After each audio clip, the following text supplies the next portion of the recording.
Günaydın, günaydın arkadaşlar. Ben size gösteriyorum el yapımı örgü çantalar.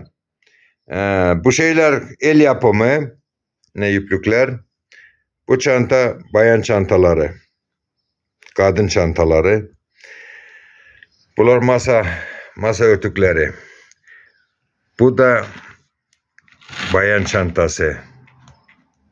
El yapımı, örgü. Örgü, el yapımı. Buraya bakın. Ne güzeldi. Satılıyor bunlar.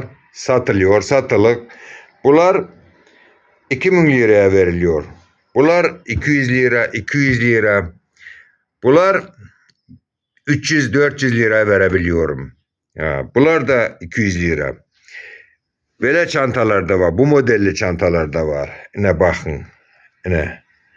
Bu çantalarda bayan çantaları satılıyor. İnternette satıyorum ben. Al sana. Yine bu çantalarda var. Böyle çantalarda var. Buraya bakın. Bu modellerde var. El yapımı, örgü, akril, yüplükler, akril yüplüklerinden. Yine böyle masa örtükleri de var. Bunlar 300 lira. Bunlar 300 lira. Satılık arkadaşlar bunlar.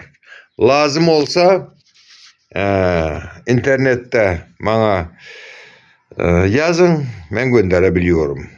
Kargo sizden. Карго пара sizden. Я для турецких друзей говорю, здесь в Турции очень ценятся вот такие вещи. По интернету я посмотрел, продают очень дорого. Вот такие сумочки, они стоят очень-очень дорого.